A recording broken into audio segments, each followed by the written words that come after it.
أسارير وجه صبيح تسر أسارير وجه صبيح. کیا کریں کہ ما یود الذین کفروا من اہل الکتاب، نہ تو اہل کتاب اس بات کو پسند کرتے ہیں. اہل کتاب میں سے کون؟ انکار کرنے والے، جنہوں نے کفر کیا، اللہ کے نبی علیہ السلام کی رسالت کا انکار کر دیا. یعنی وہ لوگ جنہوں نے کفر کیا ہے اہل کتاب میں سے نہیں چاہتے، اور نہ ہی مشرکین چاہتے ہیں جو پہلے سے بت پرستی میں مبتلا ہیں، اللہ کی ذات میں شریک کرتے ہیں وہ. یعنی یہ دو گروہ ہیں. ما یود الذین کفروا من اہل الکتاب ولا المشرکین ان ینزل علیکم من خیر من ربکم. یعنی یہ بات تم پسند نہیں کرتے کہ تم پر کوئی بھلائی تمہارے رب کے جانب سے نازل ہو. یہ لوگ یہود ہو جنہوں نے اسلام نہیں لائے، اللہ کے نبی کی رسالت کا انکار کر دیا، کافر ہو گئے وہ، اور مشرکین دونوں نہیں چاہتے کہ مسلمانوں پر، مومنوں پر اللہ کی جانب سے کوئی آسانیاں، کوئی فتوحات، کوئی بھلائیاں ان کو ملے.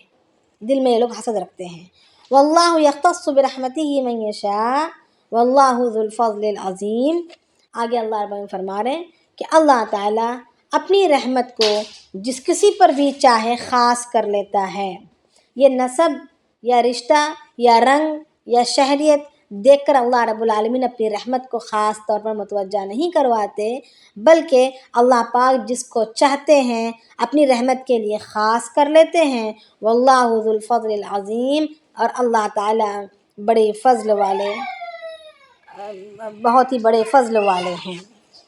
تو یہاں پر یہود کو پتہ تھا کہ یہ دین حق پر ہیں، مگر ان کی گھمنڈ اور ان کے تکبر کی وجہ سے یہ لوگ اسلام میں داخل نہیں ہوئے تھے. تو مگر اس کے بعد اب تو پتہ ہے کہ حقدار اصل یہی ہیں، اس کے باوجود ہمیشہ یہ چاہتے تھے کہ ان کو ذلتیں ملیں، ان کو رسوائیاں ملیں، ان کو فتوحات نہ ملیں. تو حسد کی وجہ سے ہمیشہ ان کے حق میں برائیاں چاہتے تھے. تو یہی ہے کہ کسی نہ کسی قسم سے، باتوں سے، بات کے انداز سے، یا کسی بھی وجہ سے اللہ کے نبی علیہ السلام کی بے عزتی کرنا یا ذلت، ان کو ذلیل کرنے کی کوشش کرنا رہتا تھا. اور اللہ رب العالمین نے ان کی آگاہی کر دی کہ ان کا باطن جو ہے بہت ہی زیادہ حسد اور بغض سے بھرا ہوا ہے. رفاعہ بن زید یہودی حضور صلی اللہ علیہ وسلم سے جب بھی باتیں کرتا تو کہا کرتا تھا کہ راعنا، یعنی میری طرف متوجہ ہو، میری طرف دیکھو، میرا سنو. اب صحابہ بھی جو ہے اسی کی بات کو سن کر سمجھے کہ یہ ادب کا لحاظ کر کے ادب سے کہہ رہا ہے. اہل کتاب ہیں، مؤدب ہوں گے، کتاب کے پڑھنے والے ہیں، جاہل گنوار تو نہیں ہیں، پڑھے لکھے لوگ ہیں. تو اس وجہ سے صحابہ کو گمان ہو گیا کہ یہ ادب کے الفاظ ہیں، تو انہوں نے بھی بولنا شروع کر دیا. تو اللہ رب العالمین نے اس کو منع فرمایا. اسی طریقے سے حدیث میں بھی اکثر ایسے الفاظ کے استعمال کرنے سے منع کیا گیا ہے جس میں کسی کی ذلت اور اہانت ثابت ہوتی ہو. جیسے غلام کو بھی، اب ہمارے غلام کو عبد کہنے سے منع کیا گیا. یعنی اگر کوئی ہمارا خادم ہے اس کو عبد نہیں کہہ سکتے ہم. اسی طریقے سے اللہ کے نبی علیہ السلام نے یوں فرمایا کہ اگر کوئی پست قد کا ہے تو اس کو ٹگنا بھی مت کہو. یعنی پست قد کا ہے مگر اس کو ٹگنا نہ کہو، کیونکہ عیب سے، کسی کالے کو کالی یعنی کالا، عیب کے وجہ سے، عیب کو ظاہر کرنے کے لیے، اس کی ذلت کو ظاہر کرنے کے لیے، یا اس کی اہانت کو یا اس کی تصغیر کو بتانے کے لیے کسی ایسے لفظ کا استعمال کرنا شریعت نے حرام قرار دیا ہے، حرام ہے. جو آج ہمارے آپس کے ماحول میں، آپس کی مزاجوں میں ہمارے یہ چیزیں ہیں کہ جب کسی پر غصہ آ جاتا ہے یا کسی کی تذلیل کرنا مقصود ہوتا ہے تو ہم ایسے اہانت والے الفاظ باقاعدہ استعمال کرتے ہیں. مگر نہیں، اگر ڈانٹنا بھی ہے کسی کچھ غلطی پر ڈانٹنا ہے تو غلطی پر ڈانٹیں گے سلیقے کے ساتھ. یہ نہیں کہ اس کی اہانت کرتے ہوئے ڈانٹیں گے. اہانت کرتے ہوئے ڈانٹیں گے تو پھر ہم ظالم بن جائیں گے، ہم سے حرام، اس کی غلطی تو گئی، اب وہ دنیا کی حد تک کی غلطی رہی، مگر ہم اخروی اعتبار سے ہم غلطی کے شکار بن جائیں گے۔ تو اس کے لیے اپنی زبان کی حفاظت بہت ہی زیادہ سنبھل کر کرنی چاہیے۔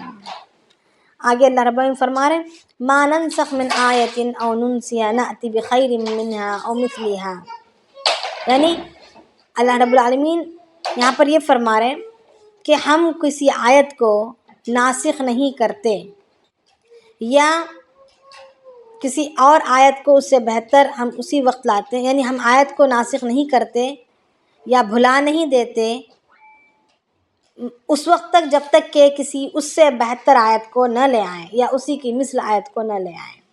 الم تعلم ان اللہ علی کل شیء قدیر، اور کیا تم نہیں جانتے کہ اللہ تعالیٰ ہر چیز پر قادر ہیں، یعنی آیات کو بدلنے میں یا بہتر آیات کو لانے میں یا اسی کے مثل آیت کو لانے میں اللہ تعالیٰ قدرت رکھنے والے ہیں، اور یہ اللہ تعالیٰ کی مرضی ہے۔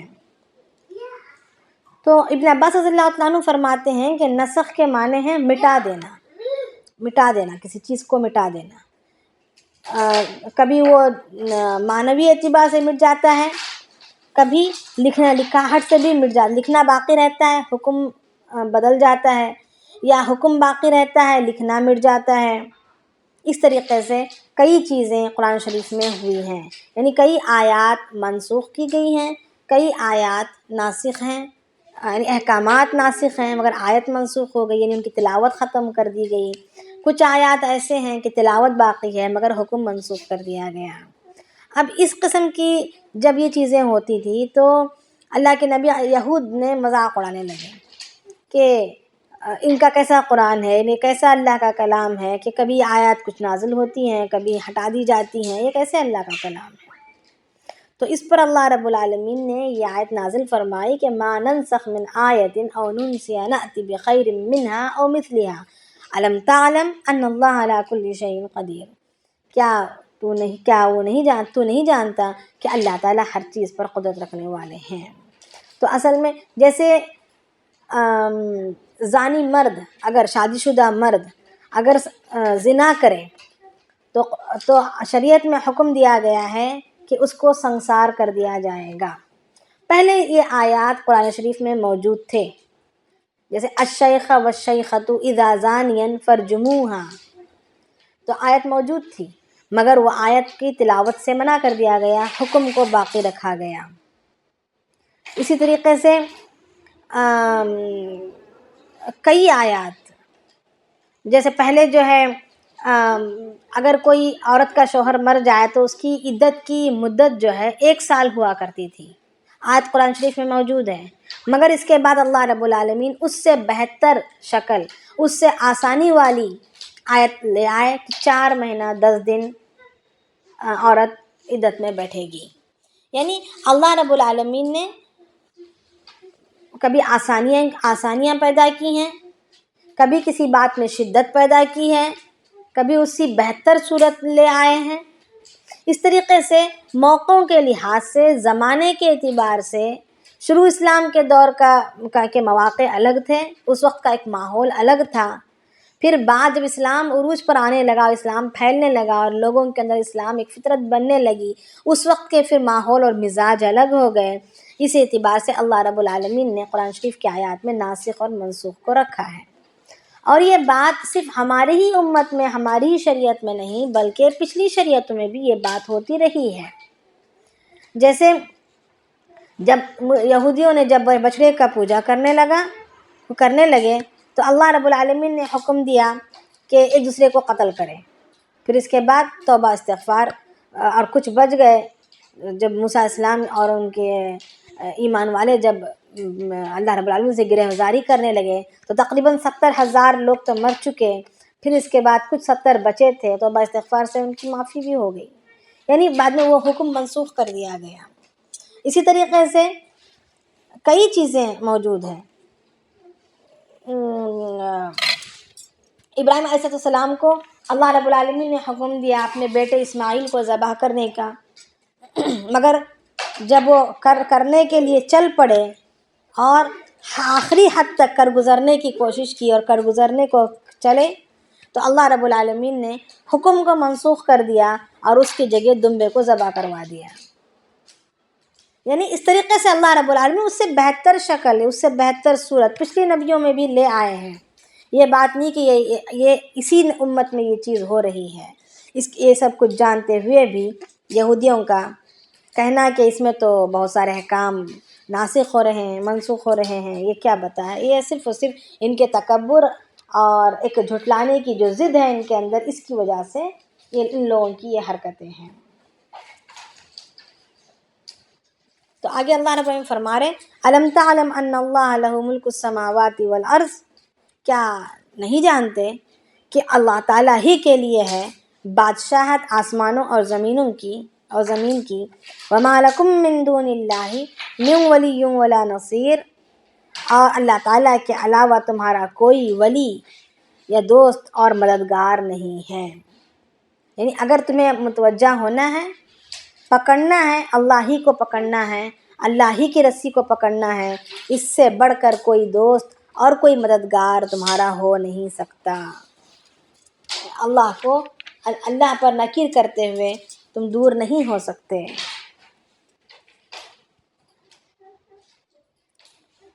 اور آگے اللہ رب العالمین فرما رہے ام تریدون ان تسألوا رسولکم کما سئل موسیٰ من قبل ومن يتبدل الكفر بالایمان فقد ضل سواء السبیل۔ تو اللہ رب العالمین فرما رہے ہیں کہ ام تریدون ان تسألوا، کیا تم چاہتے ہو اپنے رسول سے وہی پوچھنا چاہتے ہو جو اس سے پہلے موسیٰ علیہ السلام سے پوچھا گیا؟ کیا تم چاہتے ہو کہ تم رسول سے ایسے سوالات کرو جیسے تم سے پہلے موسیٰ علیہ السلام سے سوالات کیے گئے؟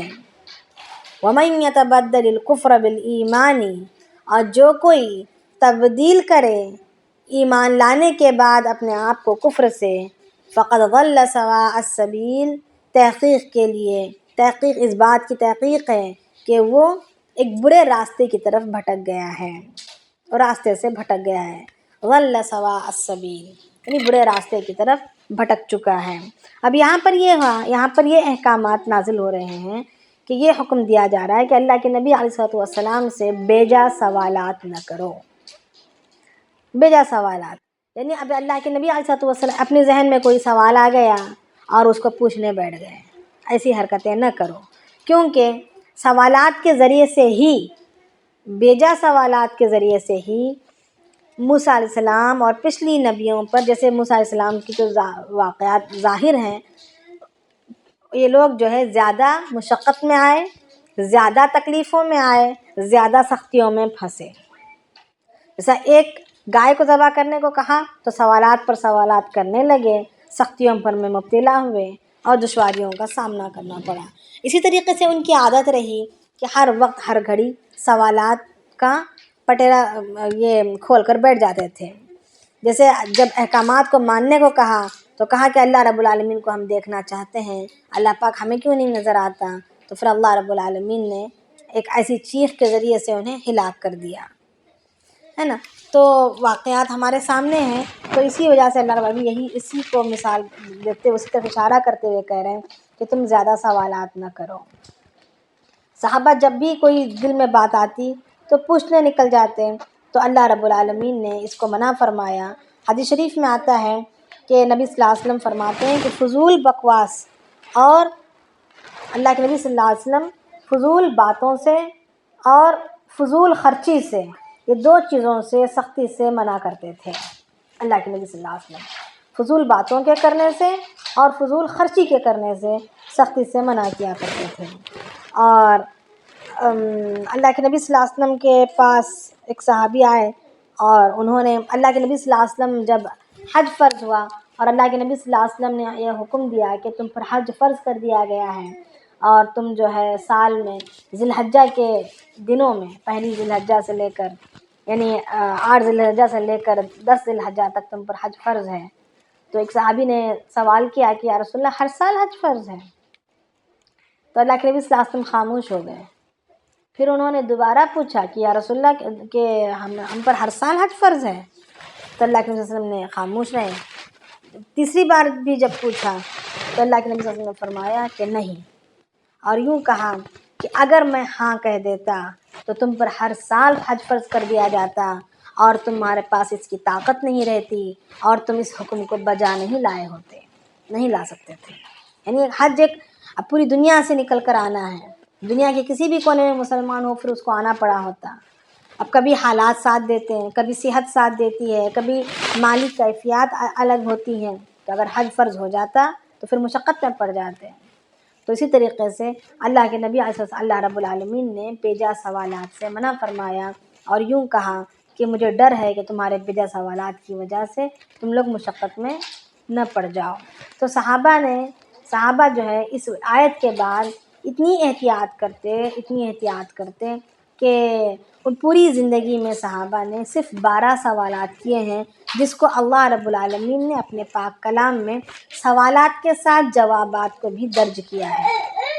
صحابہ نے جو کھل کر جو سوالات کیے ہیں نا وہ صرف 12 سوالات ہیں، اور اس کے جوابات سوالات کے ساتھ اللہ رب العالمین نے قرآن شریف میں نازل کر دیے، جیسے شراب کی حرمت کی آیت، پھر اسی طریقے سے یتیم کے مال کی آیت، اسی طریقے سے حیض کے بارے میں، یعنی اس قسم سے آیات جو بھی آئے ہیں، یسألونک سے جو سوال آتے ہیں وہ صحابہ کے کیے ہوئے کھلا سوالات ہیں۔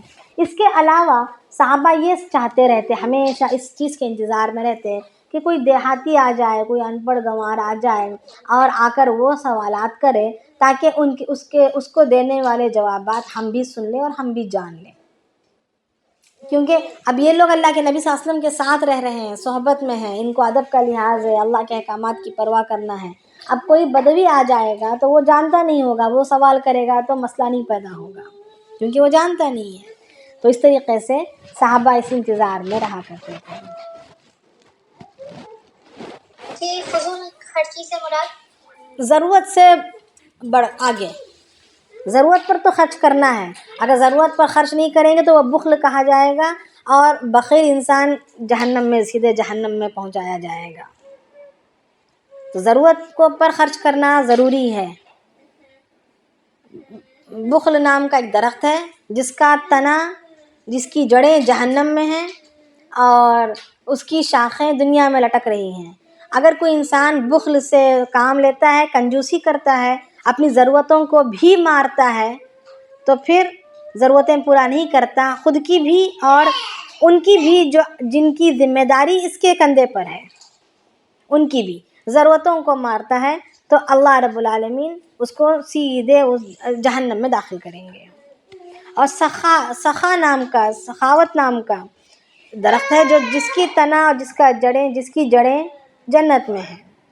اور جو کوئی دنیا میں بندہ سخاوت اختیار کرتا ہے، مال کو خرچ کرتا ہے ضرورتوں کو اچھی طریقے سے پورا کرنے میں، اپنی خاص ضرورتیں بھی، اپنی ذات کی ضرورتیں بھی اور ان کی بھی جو اپنے ارد گرد رہتے ہیں، جن کی ذمہ داری اس کے کندھے پر ہے، تو اللہ رب العالمین اس کو جنت میں پہنچ جائیں گے۔ اللہ رب العالمین خود سخی ہیں، اللہ کے نبی صلی اللہ علیہ وسلم کے اندر بھی سخاوت تھی، مگر فضول سے منع کیا گیا ہے۔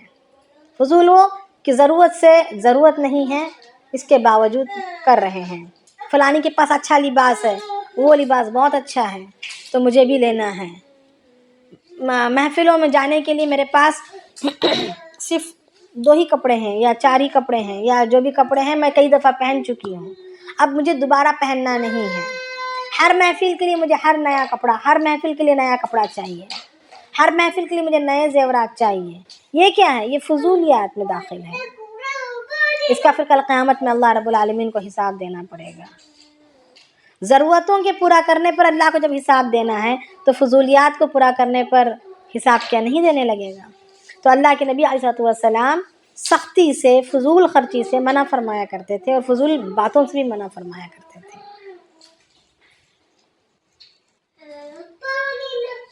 آگے دیکھیں گے، وقت بھی ہو گیا ہمارا۔ تو یعنی اب خواہشوں کو پورا کرنے کے لیے جو ہم کرتے ہیں، کوئی بھی کام، کوئی بھی خرچ، بس خواہش ہے، اس میں کوئی نہ دنیاوی ضرورت ہے نہ اخروی ضرورت ہے، نہ دین کی ضرورت ہے وہ، نہ آخرت کی، نہ دنیا کی ضرورت ہے۔ ضرورت تو پوری ہو ہی رہی ہے مگر صرف خواہش کے لیے۔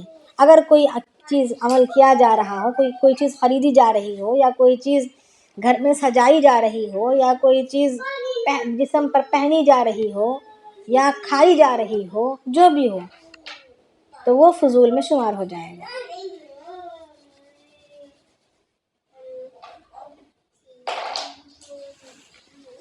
کسی جی اگر وقت بچانے کے لیے ملٹیپل کوئی چیز مطلب ہاں وقت بچانے، اب یہ تو ضرورت، یہ تو ضرورت ہو گئی نا، یہ تو ضرورت ہو گئی نا، یہ تو ضرورت میں آ گیا کہ آپ وقت بچائیں گے. ایسی ضرورت کی چیز ہے جس سے سہولت پیدا ہو رہی ہو، اور اس سہولت کے ذریعے سے وقت بچے گا، آپ کی محنت بچے گی. تو پھر اس سہولت، اس محنت کی جو بچت ہوگی، جو وقت کی بچت ہوگی، اس کو پھر آپ دین کے کاموں میں لگا سکیں گے، مخلوق کی خدمت میں لگا سکیں گے، کسی کے حقوق ادا کرنے میں، یا عبادت میں، یا اپنی ذات کے نفس کے حق کے ادا کرنے میں. تو یہ تو کارآمد ہے، مفید ہے، اور کرنا چاہیے اگر حیثیت ہے تو. اگر نہیں ہے تو وہ بات اور ہے، اللہ رب العالمین سے آسانیوں کو مانگیں گے. اسی لیے آتا ہے نا کہ کبھی صبر نہ مانگو بلکہ عافیت مانگو، سہولت مانگو. جب اللہ کے نبی علیہ السلام کے پاس سہیل رضی اللہ عنہ اسلام میں داخل ہوئے اور اسلام لے آئے، اور صحابہ کی جماعت میں جب شامل ہوئے، تو اللہ کے نبی صلی اللہ علیہ وسلم نے بڑے خوش ہو کر کہا کہ ہم میں سہیل آ گئے، اب ہمارے سارے کام آسان ہو جائیں گے. یعنی آسانیوں کو پسند فرمایا گیا. آسانیاں پسندیدہ ہیں، لیکن اس کی دعا بھی ہے نا، اللہم یسر لنا امورنا، اللہ ہمارے کاموں کو ہم پر آسان فرما. تو مشکلات سے پناہ مانگی گئی ہے، عافیت کو مانگا گیا ہے.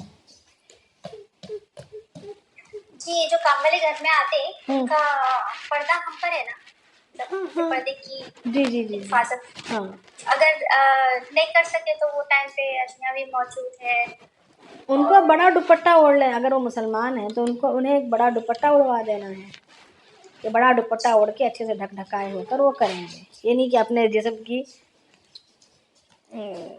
یہ کرتے ہیں.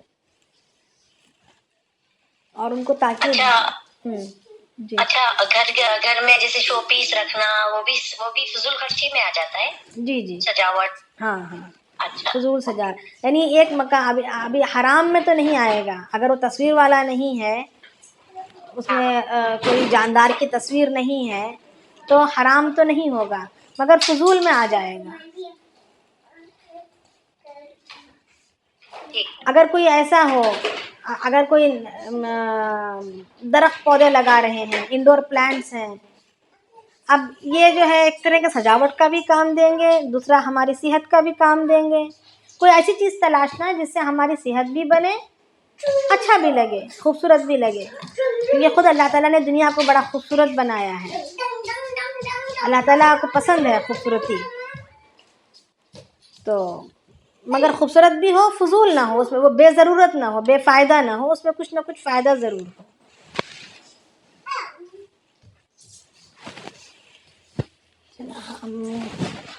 تو سبحان اللہ وبحمدہ، سبحانک اللہم وبحمدک، نشہد ان لا الہ الا انت، نستغفرک ونتوب الیک. سبحان ربک رب العزۃ عما یصفون، وسلام علی المرسلین، والحمد للہ رب العالمین. تقال العثار العظام به، ويعود الهوى ككبش ذبيح. بذكر الإله تطيب الحياة، تسر أسارير وجه صبيح، تسر أسارير وجه صبيح.